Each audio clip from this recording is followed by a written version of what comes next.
Bonjour Mbolo, Asikwe, Meyega, Jambo, hello à tous et bienvenue sur Elam Recap. Vous voulez savoir tout ce qui s'est passé sur le continent pendant la semaine? C'est le rendez-vous à ne pas manquer sur Elam TV, c'est tous les samedis. Ce samedi, nous allons revenir sur le concert de casseroles au Gabon, une actualité que nous n'avons pas pu couvrir la semaine dernière. Nous parlerons également de ce fait divers au Gabon, digne d'un véritable film de science-fiction. Nous parlerons du Premier ministre ivoirien Ahmed Bakayoko, évacué en France pour des soucis de santé. Notre tour de l'actualité en bref, puis les tops et les flops. C'est parti!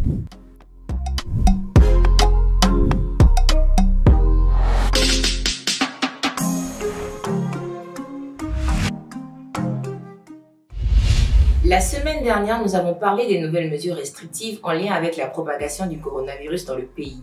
Nous avons pu recueillir l'avis de riverains présents sur place à Libreville. On pouvait arriver à la conclusion que ces mesures n'étaient clairement pas la bienvenue, tant elles sont en déphasage avec le quotidien des populations. L'émission enregistrée est prête à être diffusée. De nouvelles informations arrivent de Libreville faisant état de 2 Gabonais tués alors qu'ils manifestaient pacifiquement contre ces mesures. Elam TV décide de couvrir cette actualité dans le recap de ce samedi.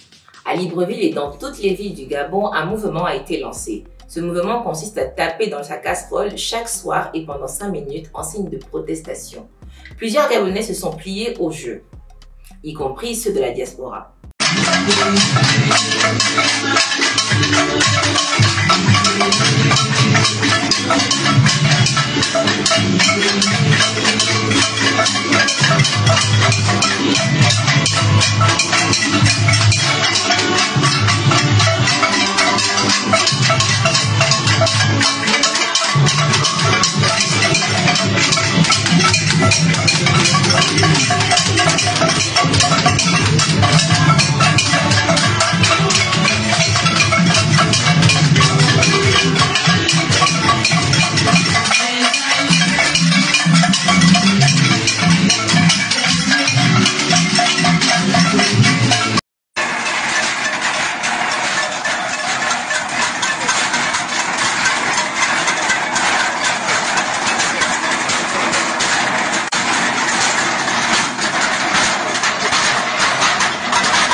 Au deuxième jour de la manifestation, on enregistre 2 morts parmi les manifestants, Jida Siloko et Jinky Emani.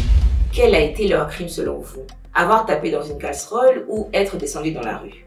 Pour autant, le mouvement ne faiblit pas et semble même faire craindre les autorités puisque dans la même soirée, il y a eu un communiqué de commandant des forces de police nationale, du Premier ministre, du ministre de la Santé et du procureur de la République pour une sorte d'appel au calme. Du côté des sympathisants du parti au pouvoir, on dénonce déjà une instrumentalisation politique du mouvement. Une attitude de déni qui ne rend service à personne, ni au président de la République, ni à leur propre parti, mais contribue fortement à renforcer la déchirure sociale déjà présente et bien visible au Gabon entre opposition et pouvoir. Elam TV a consacré mercredi dernier une édition spéciale en Facebook Live avec différents invités. Vous pouvez y jeter un coup d'œil. Pour dire vrai, il semblerait qu'un mauvais vent souffle au 241. Depuis bientôt 3 semaines déjà au chapitre Faits divers dans Elam Recap, le Gabon est présent. Après le décès de Pamela Efunja et la folie pédérastre d'Edgar Al Capone à Port-Gentil, émission Elam Recap 13 février dernier, cette semaine est toujours, j'ai envie de dire malheureusement à Port-Gentil, une histoire digne d'un réel film de science-fiction s'est produite. Un jeune homme de 17 ans... Bon, écoutons son récit. Je reste normalement à Schengen, dormi à Mimipri. Et j'ai emprunté un vélo là où je suis le responsable à la cellule d'un lycée.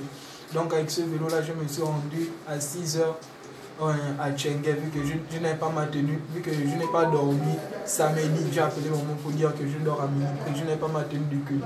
Donc je suis parti à 6 h avec le vélo, prendre ma tenue que j'avais culte à 10 h. Et en partant, je suis juste passé pour tourner, c'est lui que c'était la route la plus proche. Quand je suis arrivé, avant d'arriver, je pense que la vérité divine, et avant aussi une poubelle. Je pense qu'il y a la poubelle. Il y avait beaucoup de choses au sol, tout ça là, il y avait des barrages. Vu que la pédale aussi déconne, donc je me suis arrêté. Et j'ai vu le truc en question. Et lorsque j'ai vu le truc en question, j'ai ramassé la grenade. Pause. À 17 ans, on ramasse des trucs au sol, dans une poubelle, un peu comme les ados de 7 ans pour jouer. Étant, je ne savais pas que c'était une grenade, vu que c'était en plastique. J'ai mis ça dans mon sac, je suis parti à la maison, je me suis changé, je suis revenu. Je suis revenu en pédalant, je suis parti à l'église. Après le culte, maintenant, on était en réunion avec notre pasteur, tous les leaders. Et j'ai fait sortir, vu que j'ai rangé l'argent qu'on m'a donné pour le taxi dans le sac, j'ai fait sortir le truc en question, que j'ai vu ça, j'ai montré ça à celui qui était à côté de moi. Il a pris la chose, il était en train de... Pour dire la grenade. La grenade. Il a pris la grenade, il était en train de... il était en train... Non, il n'a pas appuyé, il était en train de regarder. Ok. Donc il a ramassé un jouet à la poubelle, il met dans son sac et emmène à l'église pour montrer à ses amis. Il m'a demandé la grenade, il m'a dit montre d'abord s'il te plaît. Lorsqu'il a pris, il est assis à côté de celui qui a ça explosé sur les mains. Donc comme il a pris, il était en train de manipuler. Après l'autre aussi a pris, mettons celui qui s'est explosé entre les mains. Lorsqu'il était en train de... Le bilan de cette explosion est cruel. On parle de pertes en vie humaine ainsi que plusieurs blessés graves. Au niveau de ce récit du jeune homme, au-delà des ambiguïtés relevées, on peut se demander comment une grenade va se retrouver dans une poubelle. Si on était dans un pays en guerre, on aurait peut-être compris. Mais le Gabon, loin d'être un pays en guerre et surtout un havre de paix, c'est fort naturellement que cette version eut peu de mal à convaincre. Une grenade n'est pas en plastique, ok? Ça, c'est des trucs qu'il ne faut même pas balancer sur le forum. Vous êtes des hommes de Dieu, vous discernez ceux qui disent la vérité, ceux qui disent le mensonge. Voilà. Il y a ici la prophétesse Déborah, la prophétesse des nations Déborah, qui a été appelée sur les lieux, en urgence, qui parle là, l'audio plus haut, qui parle avec la maman même du petit, parce que c'est sa parente. Et la maman du petit ne sait pas que moi j'ai enregistré. On l'a fait expressement. Voilà, donc, les amis, il y a eu un mort, c'est notre frère en Christ. Il y a eu des blessés, il y a d'autres il y a une qui est dans le coma. Je crois que l'heure est à la prière et à une prise de conscience plus consciente. Ce qui embête aujourd'hui le corps de Christ, c'est de tels comportements. Ne postez pas ces genres de choses. Là, on agit comme des membres de ce gouvernement, bien des bandits de cette nation. Hein? Un soi-disant chrétien, là, il prie là-bas. Tout le monde le reconnaît, il prie là-bas. Mais vous avez vu une grenade en plastique, quoi? C'est un jeu?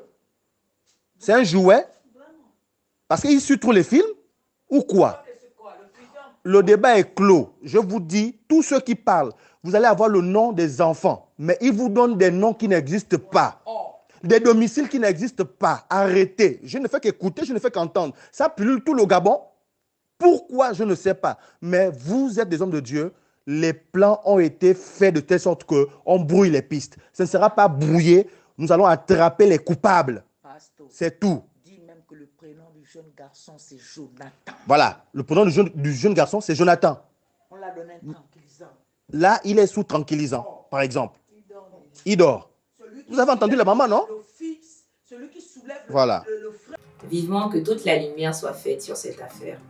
Au chapitre politique, on a appris cette semaine l'évacuation en France de Ahmed Bakayoko. C'est dans l'après-midi du 18 février qu'il a quitté Abidjan pour Paris avec l'un des appareils de la flotte présidentielle. Les frontières aériennes étant toujours fermées, ce séjour a été rendu possible par les autorités françaises et l'appui du président Alassane Ouattara. Selon le média Jeune Afrique, Ahmed Bakayoko souffre d'une anémie et serait très affaibli. Après avoir subi une grosse crise de paludisme avant les fêtes de fin d'année, toujours selon le média Jeune Afrique, Ahmed Bakayoko s'était astreint à un régime drastique lui faisant perdre plusieurs kilos. La presse ivoirienne parle, elle, d'un éventuel empoisonnement. Il se disait très fatigué et s'était rendu en France 2 fois depuis janvier pour effectuer une batterie de tests sans résultat concluant. Le président de la République ivoirienne avait alors décidé de mettre son premier ministre au repos forcé.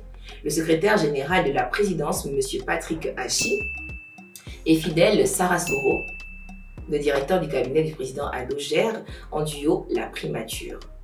Petit bilan santé au sommet de l'État en Côte d'Ivoire. On a donc un président malade, un premier ministre hospitalisé, un président de l'Assemblée nationale hospitalisé, un président du Sénat malade. Pour rappel, il avait séjourné en Allemagne pour se faire soigner du Covid-19 et enfin, un président du Conseil économique et social décédé. Que Dieu protège la Côte d'Ivoire. Cette semaine a également été bouleversée par l'assassinat du convoi de l'ambassadeur d'Italie en République démocratique du Congo. Luca Attanasio est décédé en même temps que son chauffeur congolais et son garde du corps italien. Leur véhicule a été la cible d'une attaque armée. Selon les autorités locales, il s'agirait d'une tentative d'enlèvement qui aurait mal tourné, une tentative attribuée au FDLR, les rebelles rwandais. Ces derniers refusent la responsabilité de cet acte. Un responsable d'un parti rwandais d'opposition a été tué par balle dimanche 21 février à Cape Town, en Afrique du Sud. Il est vivant en exil et son parti a annoncé qu'il s'agirait d'un assassinat. Coordinateur en Afrique du Sud du Congrès national rwandais, RNC, Sief Bamporiki, 49 ans, a été abattu dans le township de Nyanga, miné par la criminalité. Le motif de ce meurtre n'est pas clairement établi. Selon le journaliste Simon Allison du Myland Guardian, le président congolais Denis Sassou Nguesso aurait fait venir une centaine d'armes de l'Azerbaïdjan. Selon la même source, ces armes ont été commandées dans le cadre des prochaines élections présidentielles à venir en République démocratique du Congo.